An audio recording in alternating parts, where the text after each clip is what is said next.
Bonjour tout le monde, aujourd'hui on va essayer d'apprendre ensemble le beau Danube bleu.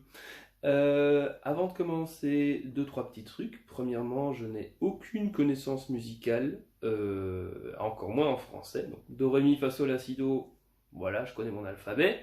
Mais vous dire qu'est-ce qui se trouve où, voilà. Pour moi, c'est pas hyper important parce que je fonctionne plus à l'instinct. C'est comme ça que j'apprends le mieux. Voilà. J'utilise les notes en anglais, vu que j'ai commencé de façon autodidacte il y a 2 ans. C'était plus facile pour moi d'avoir accès à toute la culture anglophone, musicale, pour démarrer simplement. Autre chose, pour apprendre une musique, à l'accordéon, au piano, à la guitare, peu importe. Si vous n'avez pas envie d'utiliser si vous n'avez pas envie d'utiliser de mon Dieu, comment ça s'appelle?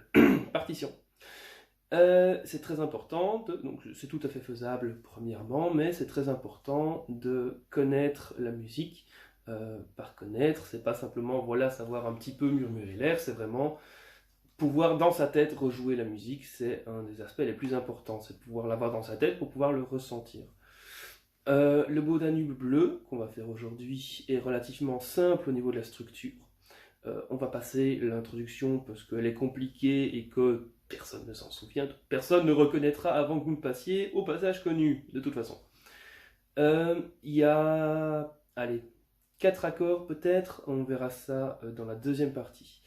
Donc il y a 3 parties à la musique, 1, 2, 3. On va voir ensemble comment elle se compose. J'ai pas beaucoup répété avant et j'ai pas de scénario, donc c'est un petit peu à la volée.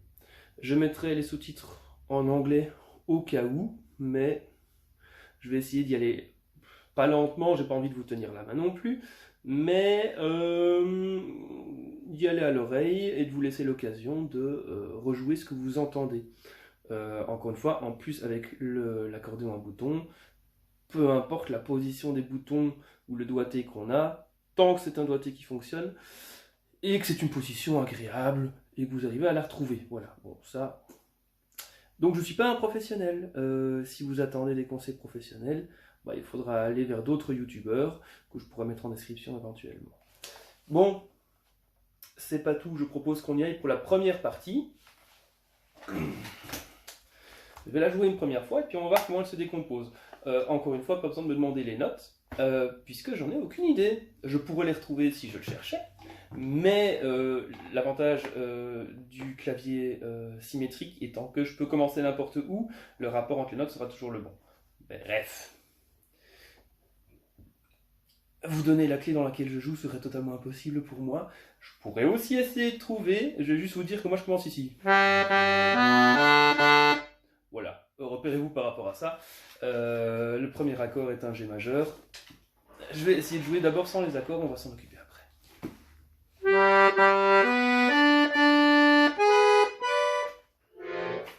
Oui, donc totalement improvisé aussi. On va essayer de faire ça correctement.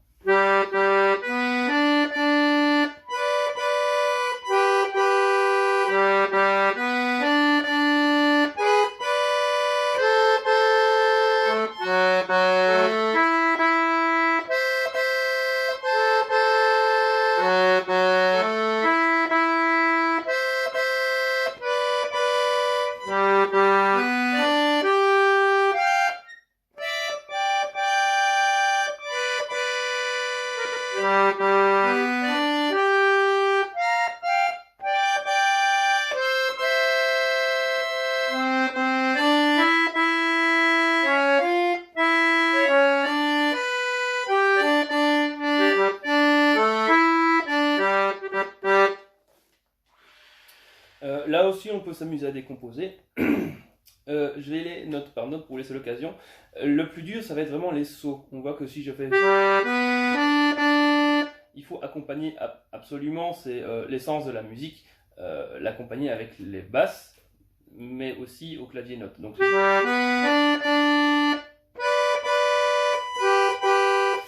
le saut est un petit peu difficile, mais là, il faut entraîner sa mémoire musculaire.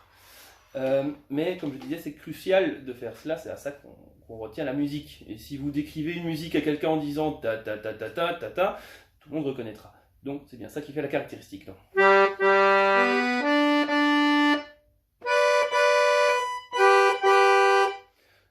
Pourquoi 2 notes? Pour avoir l'harmonie. Je peux faire...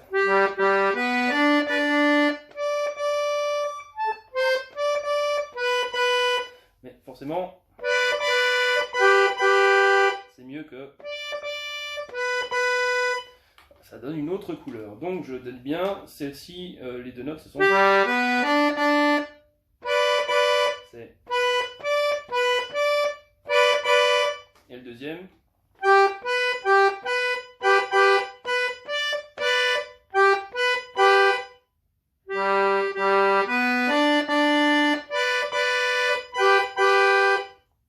Même chose pour la deuxième coup. C'est là qu'on changera d'accord. Ensuite, on change. Je dis des bêtises. On reprend ici au-dessus. Où est-ce que je suis? Donc le premier c'est le même.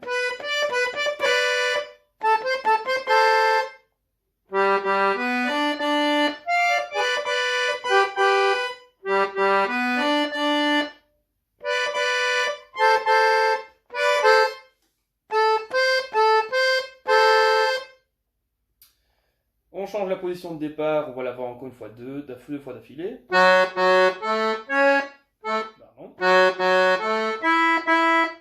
voit aussi qu'il y a un écart de doigts à apprendre, les mots musculaires comme on disait. Au cas où les blancs chez moi c'est le do. Voilà, comme ça vous avez un repère.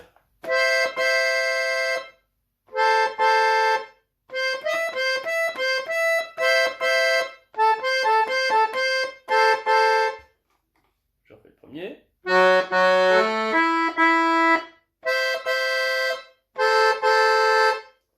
On le refait une deuxième fois et cette fois-ci ça va changer. On garde le premier comme sur l'autre. Et on monte. Pardon. Non. Première fois c'est le deuxième. Donc.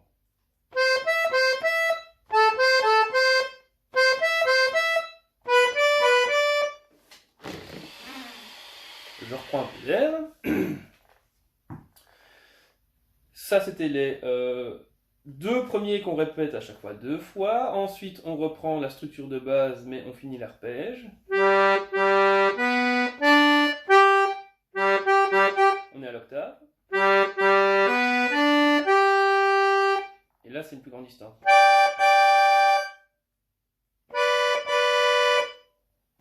Donc, on prend l'octave et on finit l'arpège majeur.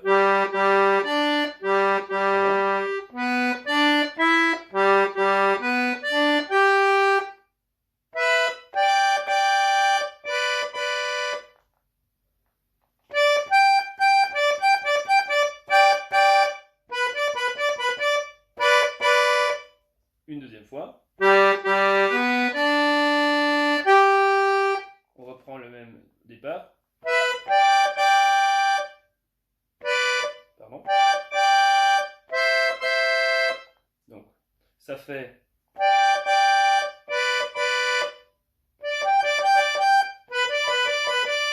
Et le deuxième, ça fait...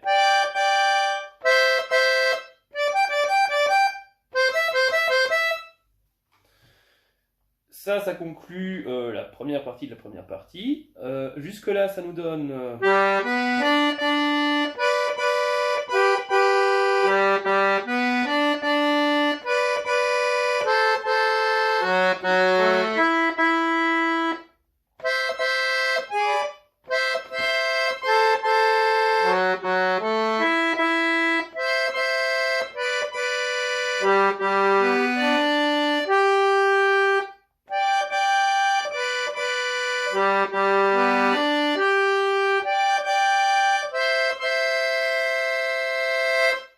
Sur la suite, on a une accélération du rythme qui commence avec le Do.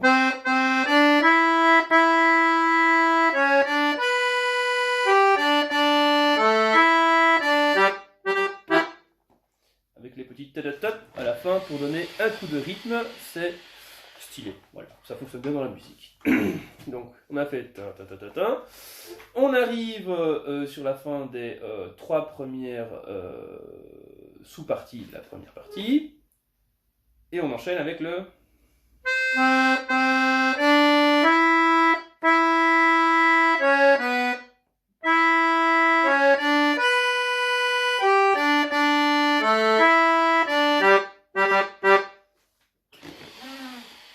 Si on ajoute les basses, pour avoir un exemple plus concret de à quoi ça sonne, on va essayer de faire ça.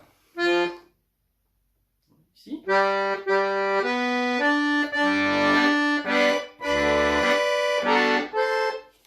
Pardon.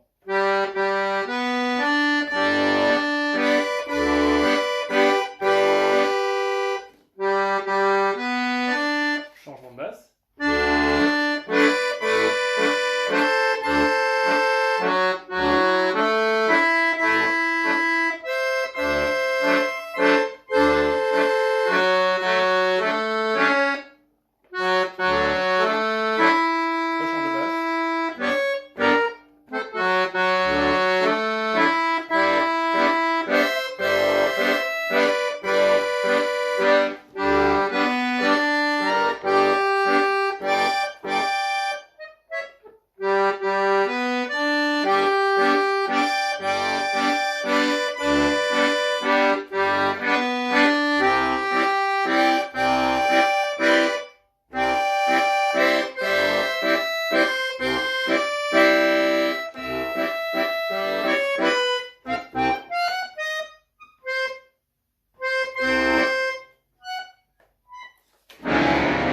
J'ai aucune idée où je me trouvais. Bon.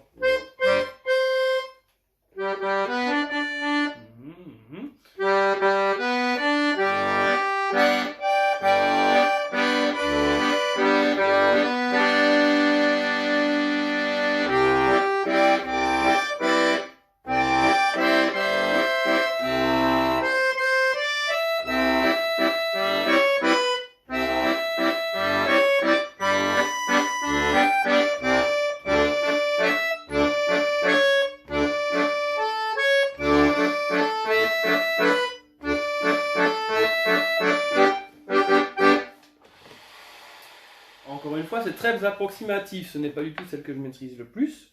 Donc là, on regarde un petit peu ensemble. Ça tombe bien que je cherche un petit peu. Ça me permet de chercher en même temps que vous. Ça, c'est la première partie. On va essayer de la refaire sans trop de rature. Ensuite, on verra les basses, c'est relativement facile. Donc, nous étions...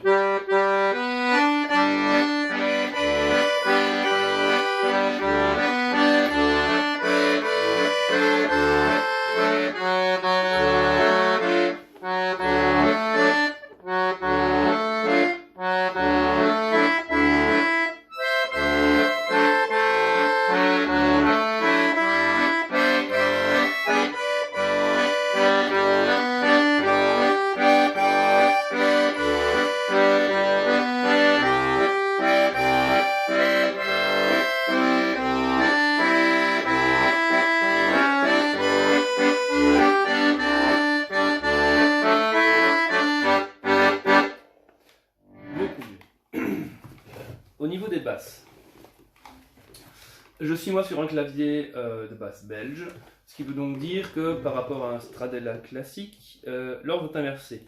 Je vais avoir C, G, D, A, E. Et au-dessus, on va avoir donc le F et le S. Pour les basses, on va être sur du G majeur, D majeur, on revient,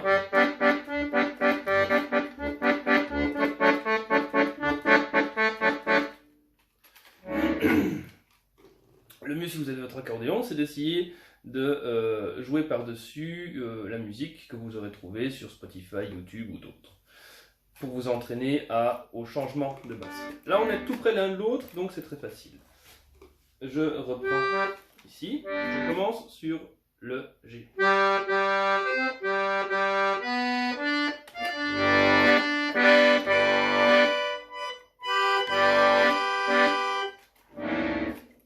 Pour le premier. Ensuite pour le deuxième, on est toujours sur G.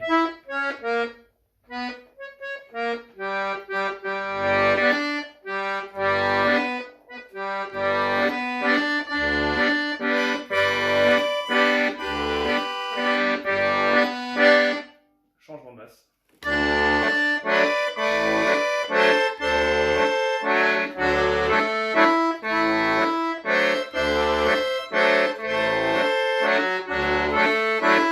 Changement de basse, on revient sur le G.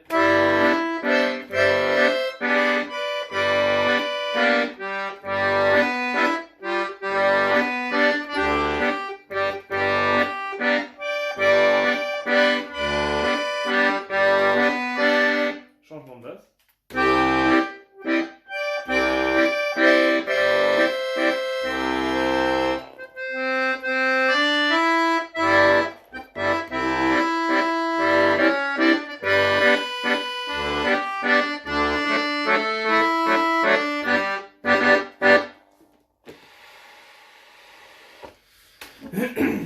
Si vous avez des difficultés pour la synchronisation entre la main gauche et la main droite, entre le clavier et les basses, il y a plusieurs petits exercices qui sont relativement faciles. Premièrement, je dirais juste pour l'avoir dans la tête. C'est important de pouvoir synchroniser les deux rythmes dans la tête. Vous chantez tout simplement, ou vous faites la mélodie et vous essayez de casser les basses par-dessus.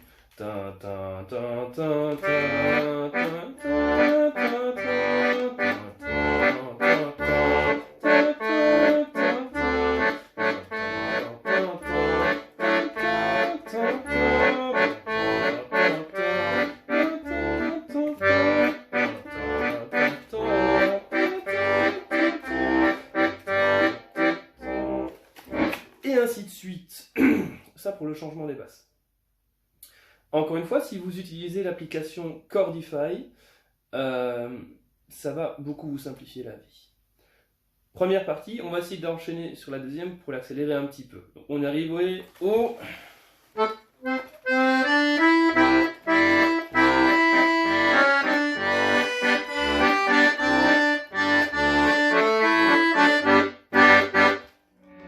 Deuxième partie.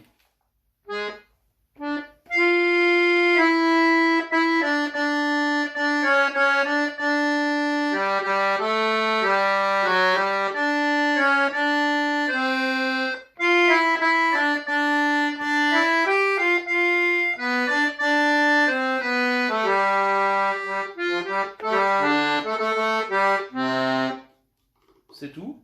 On le répète deux fois.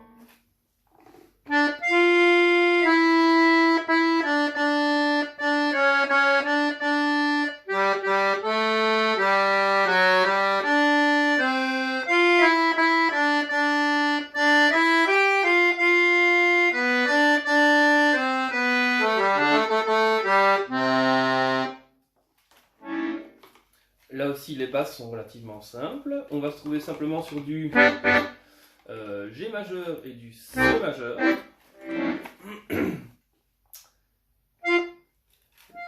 On refait une fois, j'accompagne avec les basses pour l'audio.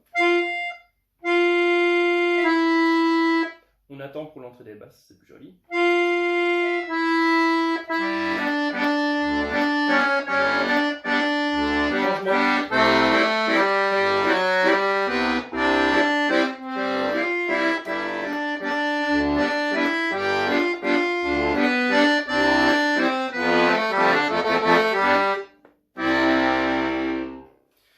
On voit qu'ici, la fin est très rythmée et c'est important de bien changer les...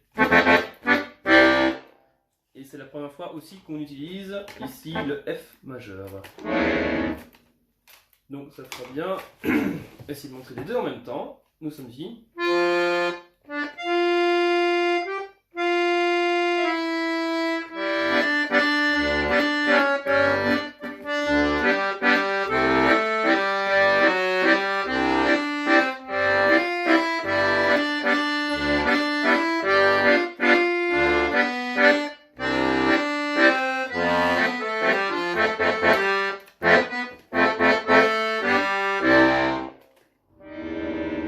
être un peu plus technique, je la refais.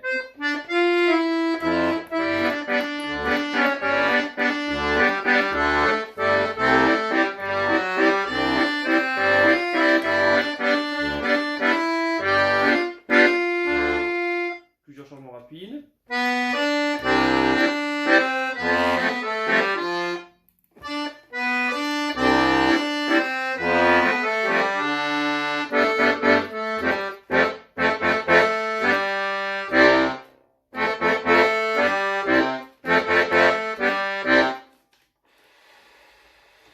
C'était tout pour la deuxième partie, on le répète 2 fois, ça suffit.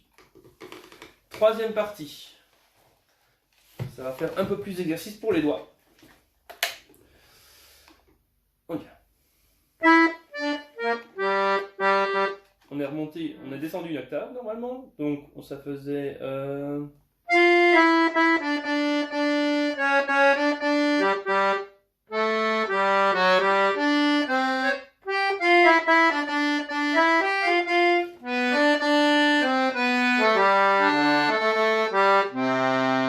descendu d'une octave, on reprend le si. Partie 3.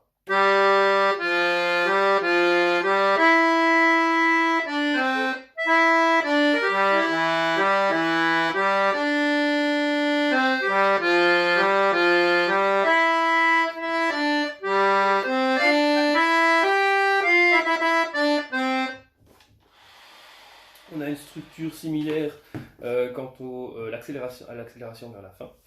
Je la refais lentement.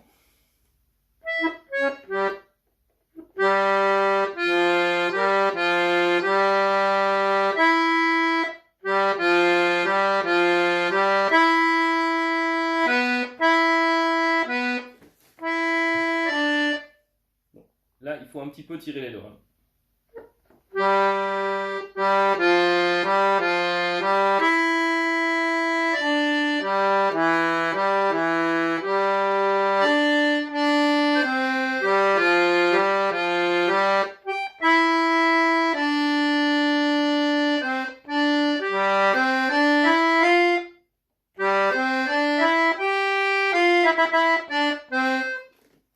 Avec les basses, on va avoir la même logique qu'à l'instant.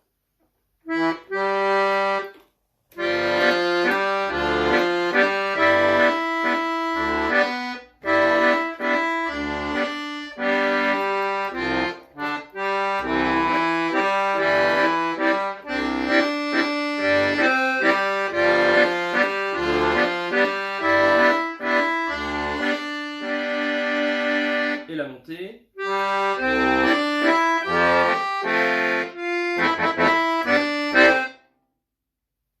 Et voilà. On fait 2 fois d'affilée. Et ça nous fait un tout plus ou moins cohérent. Je vais essayer de le faire sans trop me tromper pour voir ce que ça donne en entier.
Et à la fin, ça devrait donner ça, mais sans fausse note, de fait, parce que vous vous serez entraîné, vous aurez étudié un petit peu à la maison.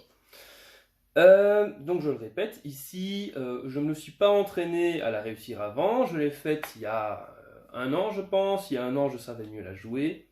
Je me suis dit que pour un premier tutoriel, j'allais la réapprendre avec vous. Si vous avez des questions, posez-les dans les commentaires. Je vais essayer de répondre en anglais aussi. L'allemand n'est pas un problème non plus. Voilà, c'était tout pour aujourd'hui et peut-être qu'il y en aura d'autres. Bonne journée!